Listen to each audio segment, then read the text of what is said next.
Yeah, I'm not surprised. We knew how special he was as soon as he got here, and running back is an incredibly tough position, and the way he's fought and picked up the offense, and we're asking a lot of him. Especially as a rookie, he's handled it all. He's picked it up, and he's taken it on his shoulders, and we're really lucky to have him as well.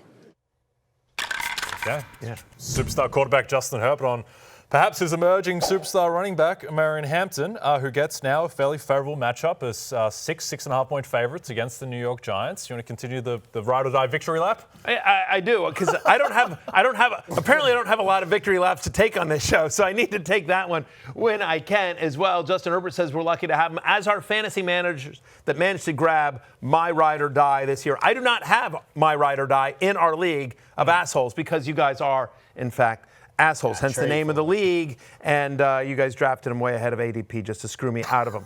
All that said, whoever in our league does have him should enjoy a great matchup. You see it right there. I'm as a top 10 play this week. He's going against the Giants, who have allowed the 4th most fantasy points to opposing running backs this season. They've given up a running back rushing touchdown in every game this year, averaging over 5 yards per carry. If you're telling me there's that the Giants give up a rushing touchdown in every game this year, and so somebody on the Chargers is going to get a running back rushing touchdown, I'm saying it's going to be Omarion Hampton and not Hassan Haskins or Kamani Vidal.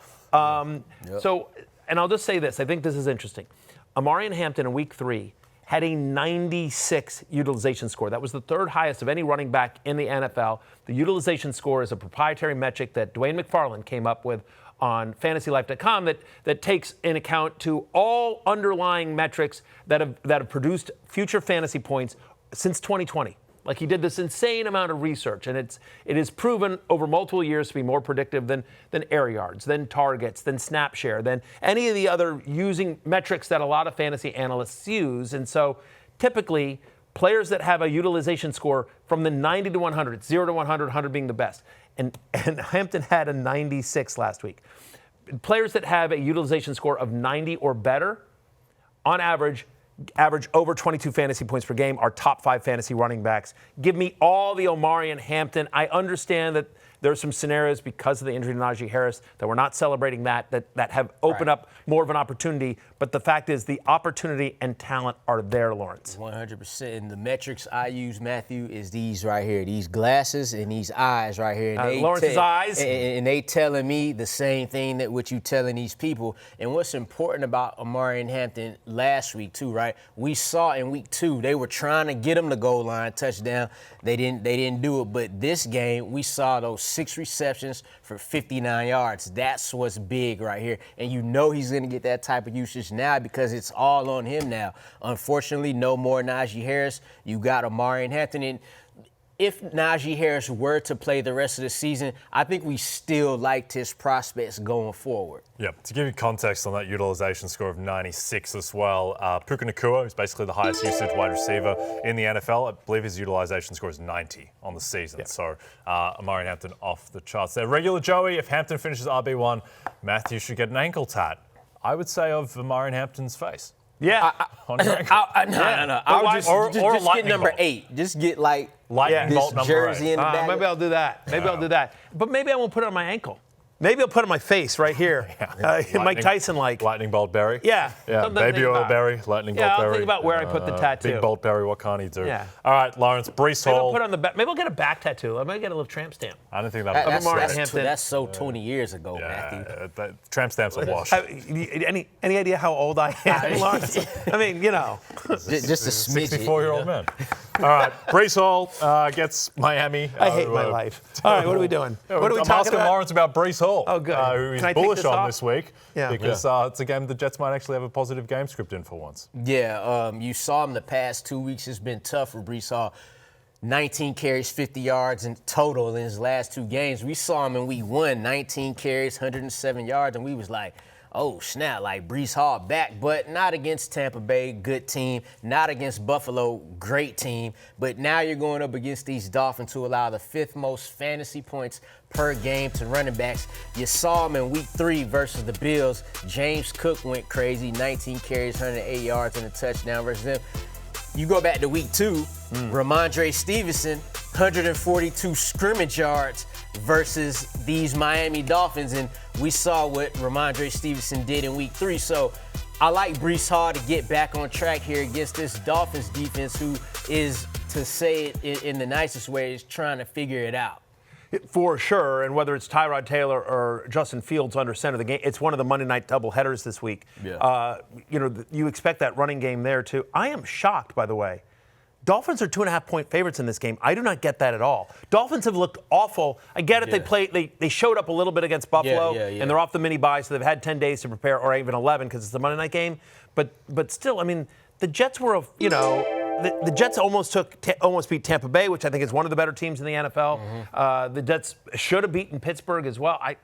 2.5, I don't get that at all, Jay. Yeah, I think it's how much do you buy into Miami's offense looking better against Buffalo? Because they did play well offensively until that final pick at the end, and Mike McDaniel was in his bag. The defense is no good, though.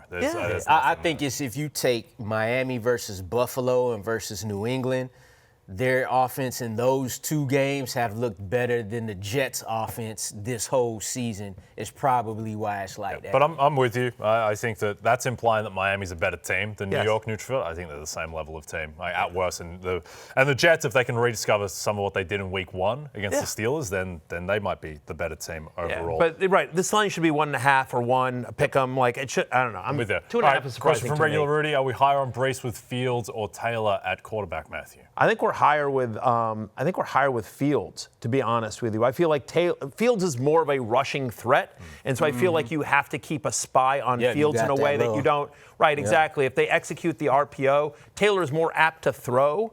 And we talked with Connor about this last week when we knew Taylor was going to start.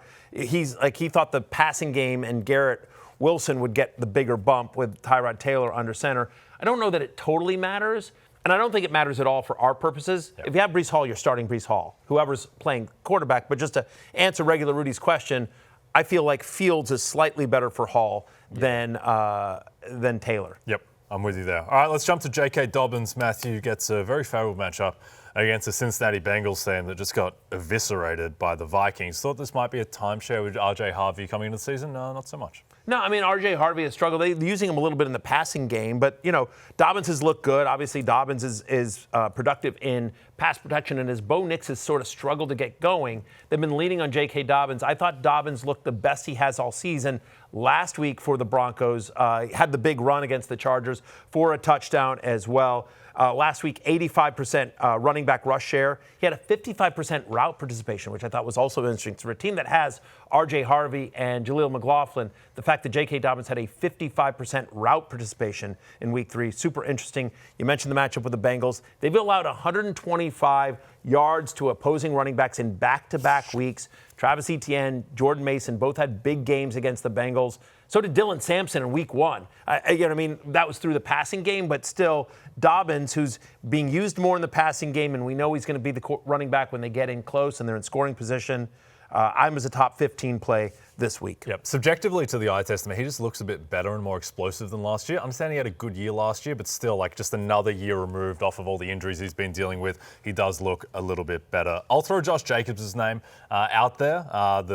The Packers are 7-point favorites in Dallas, and here's the thing: is that if they don't figure out their run game in this matchup, then when is it ever going to happen? They should have positive game script. It's a very weak Dallas defense. I know Zach Tom is missing with his oblique. I don't really care too much about that because of the other favorable aspects of the matchup. Josh Jacobs, this should be 100 yards and a touchdown. Yeah, I think this is one of those situations where we expect Green Bay's offense, no matter how they get down there, I think they could get down there inside the 10, inside the 5, and that's Josh Jacobs' season all right there. So just with Dallas's defense overall, he'll get a number of opportunities, maybe for even some of the Green Bay receivers too. Just feels like Josh Jacobs scoring a touchdown just feels inevitable. It does feel inevitable. It's 100%. That also 7-point favorites. A few teams are going to have more to prove in a regular season game, so than the Packers in this matchup between Parsons going back to Dallas. I don't think I was really focused on that much because so much of the wild stuff happened. The Packers losing that game to Cleveland was like Baltimore blowing the game to Buffalo in Week 1. It's completely insane that they lost that game from where they were up in the fourth quarter. You know why it's worse? Because one is Buffalo and one is the Cleveland Browns. One's Josh Allen, one's Joe Flacco. But by the way, I feel like that given how much Dallas sort of got blown out by Chicago last week, that the Packers might have, I don't want to say they would have taken it easy, you know what I mean? But they might have been like, okay, we got this. But now I think that's a wake-up call to lose to Cleveland. There's going to be a ton of emotions around this game, obviously, with Micah Parsons returning to Dallas. And so I feel like the Packers are going to be out for blood. And it'll be, it's Sunday Night Football. It's on NBC and Peacock. It's going to be an amazing game, an amazing atmosphere. And I just do think that the Packers are going to want to take the crowd out of it. Yep. The other weird part is that a lot of times when this happens, is interesting, and we'll talk about this as the week goes on, and we'll talk about the Sunday morning when we're there. We're going to be pregame. The three of us will be in Dallas along with George Savaricas. Hopefully I can voodoo mind meld him into losing to me this week. But the four of us will be there live in Dallas because the entire Football Night in America crew will be live in Dallas this week for the big game, Packers at the Cowboys on NBC and Peacock. I'm a company man. We hit the air at 11 a.m. Eastern on Peacock and, of course, YouTube. So check us out for Fantasy Football pregame live from Dallas on the field at Texas Stadium. But the one thing I want to say is I think a lot of times when a player returns, when a big name player returns, and a lot of times it's usually like there's anger from the fans, right? That's what I'm saying. Yeah. That's what I'm saying. Usually it's like, boo, this. Yeah. I'm trying to think of a good example here, but like when a quarterback comes, Aaron Rodgers come back to New York. Aaron Rodgers come back to New York. That's a great example. Exactly. Yeah. Aaron Rodgers comes back to New York, and Jets fans are like, boo, screw you, dude, everything like that. I think when Micah shows up, Cowboys fans are like, we miss you. We love you. We didn't want you to leave. They blame Jerry Jones. They don't blame Micah Parsons for how that went down. And when you look at the Micah Parsons situation to Aaron Rodgers on the Jets, he was there for a hop, skip, and a jump. I can't remember what they did to Barkley last year when he went back. There was some booing. There was some booing. Which I thought was I just know he went off. So if Micah Parsons play anything like Barkley did when he went back to the New York, it's going to be crazy. Yeah, if I was Brian Schottenheimer, I would call mass protect on every single play. Yeah. He burst through those triple teams these days, Micah. All right, let's get to others receiving votes. A headline by Jordan Mason, who all of a sudden, with Aaron Jones on IR, Jordan Mason, his rushing prop is set around the same neighborhood as Derrick Henry and Saquon Barkley. Which I get. Look, last week, first 3 quarters of last week, before it was just a complete blowout and they put in all the bench guys, Jordan Mason handled 76% of the running back rushes for the Vikings, again, in the first 3 quarters last week. Now, this is the Dublin game. It's going to be 9:30 Sunday morning, just so you know, Pittsburgh and the Vikings. But Steelers, by the way, are not the Steelers' defense of old. They've allowed 100 yards rushing to a running back in 2 or 3 games so far. You can run on the Pittsburgh Steelers, and that's exactly what I think the Carson Wentz-led Vikings will do. Jordan Mason, top 20 play for me this week. Real quickly, the other names you saw there, Cam Scatterbo, no Tyrone Tracy here. Devin Singletary will be the other running back, but Scatterbo, who played 70% of the snaps once Tracy went down last week, I expect the entire offense to get a boost from Jackson Start being under center. They play the Chargers. I think you can run on LA. And then finally, look, I know a lot of people have said, hey, Travion Henderson, man, those holding penalties are brutal. But you know what he didn't do with those holding penalties? Fumble the ball. Yeah. He didn't fumble the ball. So, if you're Mike Vrabel, you're like, all right, Ramondre, you fumble the ball. Oh, Antonio Gibson, you fumble the ball. All right, Travion, I can live with the holding penalties because at least you hang on to it. Yeah. This is a confusing question from Ace to General. I'm in a 35-year-old TD-only league. I thought it was only for 35-year-olds scoring touchdowns, but it's been around for 35 years. Same rules we've had since 1991. Jordan Mason or Montgomery. The answer is Jordan Mason. Yeah, the question, what he's basically saying, he's a very old school league where they only do touchdowns. Yeah. Yards, receptions, none of that matters. It's just the only way you score points is through touchdowns. Who's got a better shot at a touchdown? It's Jordan Mason or David Montgomery. I like both these guys today, but the fact that Montgomery is going against the Cleveland Browns defense, which through 3 weeks is the number 1 rushing defense in the NFL, give me Jordan Mason against an overrated Pittsburgh Steelers defense to score a touchdown. By the way, Lawrence, Ace Degenerate. That's if I didn't know better, I would say that is Jay Croucher's, screen name. That's your Finsta. That's your burner account. Emoji? Hey, it's Matthew Berry from NBCSports.com and RotoWorld.com, and I want to thank you so much for watching whatever it is you just watched, or if nothing else, being too lazy to click out of the autoplay after this video started, after whatever it is you actually wanted to watch finished. But now that you're here, I'd like to take a moment here to ask you respectfully now, okay? I'm asking you respectfully to subscribe to the NFL on NBC YouTube channel. You'll get the latest Roto World fantasy news headlines, all sorts of great shows, including my own Fantasy Football Happy Hour. So go subscribe now. Again, I'm asking respectfully.